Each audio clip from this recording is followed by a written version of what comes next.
దురదృష్టం. నేను మనవి చేస్తున్నాను.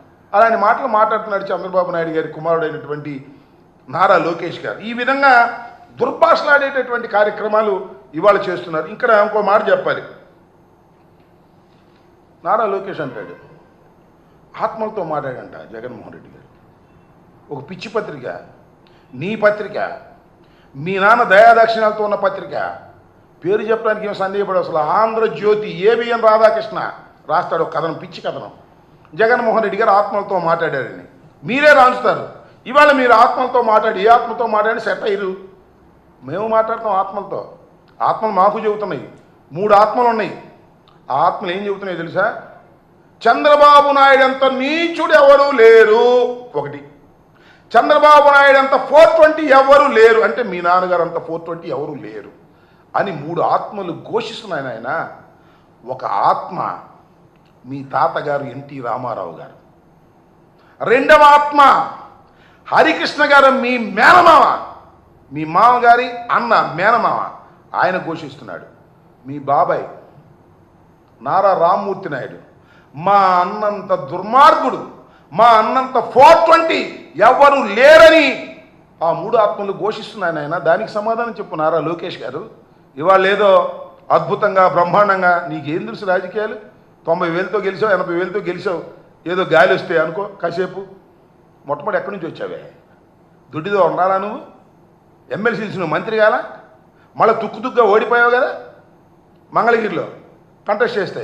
మళ్ళా చెప్తున్నా, ఛాలెంజ్ చేస్తున్నా, మళ్ళా రాబోయే ఎన్నికల్లో తుక్కుగా ఇవాళ మళ్ళా ఎంత మెజారిటీ వచ్చిందో అంత మైనస్తో నువ్వు ఓడిపోకపోతే అప్పుడు అన్నాడు. నువ్వు చేసేటటువంటి ఈ దారుణమైనటువంటి కార్యక్రమాలకి, ఈ అన్యాయమైనటువంటి కార్యక్రమాలకి నువ్వు ఇవాళ పాల్పడుతున్నావు కాబట్టి నీకు ఆ గతి పట్టబోతుందని కూడా ఈ సందర్భంగా నేను చెప్పదలుచుకున్నాను. ఇంకా మంత్రి గారు ఇంకా నిన్న మాట్లాడాడు కదా, మాకు తాడు బంగారం లేదని. వాళ్ళంట చాలా దానాలు చేశారంట. పులివెందల్లో కూడా 24 మందికి దానం చేశారంట. ఏంటది? కౌలు రైతులకి. ఆ కాన్స్టిట్యున్సీలో కూడా వచ్చి దానం చేశాం, నువ్వు ఎవరికైనా దానం చేసావా అన్నాడు. నువ్వు చెప్పుకుంటావయ్యా జగన్మోహన్ రెడ్డి ఎంతమందికి దానం చేస్తున్నాడో లిస్ట్ చెబుతారా? నీకు చెప్తా, మనం చేస్తున్నా. ఎంతమంది కార్యకర్తలకి అండగా ఉండి దాన ధర్మాలు చేస్తున్నాడో, ఎంతమందిని కాపాడుతున్నాడో ఒకసారి ఆలోచన చేసుకోండి. మీకు అన్నీ తెలుసు కానీ కాముగా ఊరుకుంటారు. అసలు నీ సంగతి ఏంటి చెప్పు నాకు. నువ్వు బియ్యం మంత్రివి కదా, పౌర సరఫరాల శాఖ మంత్రి. ఆ బియ్యం ఏంటండి? ఆ బియ్యం ఎన్ని పోతున్నాయండి? కాన్స్టిట్యున్సీలు ఎంత కాజేస్తున్నారండి? ఈ పీడిఎస్ రైస్ దొంగవి నువ్వు కాదని అడుగుతా ఉన్నా. ఎన్ని లక్షల కోట్ల రూపాయలు లంచాలు తీసుకుంటున్నావు? సీజ్ చేయటం, లంచం తీసుకోవడం, సీజ్ చేయటం, లంచం తీసుకోవడం. నీ బతుకంతా బియ్యపు దగ్గర లంచాలు తీసుకునే కార్యక్రమంలో నిమగ్నం అయిపోయి నువ్వు జగన్మోహన్ రెడ్డి గారిని దూషించే స్థాయికి నువ్వు వస్తున్నావు. నువ్వు దూషించవచ్చు, మేము దూషిస్తే మాత్రం ఏమనుకోమాకండి. జనసేన నాయకులకి, జనసేన కార్యకర్తలకి, పవన్ కళ్యాణ్ గారికి, మళ్ళీ కొత్తగా వచ్చిన ఎమ్మెల్సీ గారికి చెబుతున్నా, మీరు దూషిస్తేనో మీరు విమర్శిస్తేనో మేము ఓర్పుగా ఉండాలి.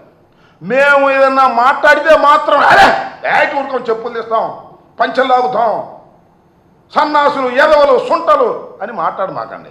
మీరు కాస్త ఓర్పుగా వినండి. మీరు రాబోయే కాలంలో ఏ రకమైన దుస్థితికి మీరు చేరబోతున్నారో నేను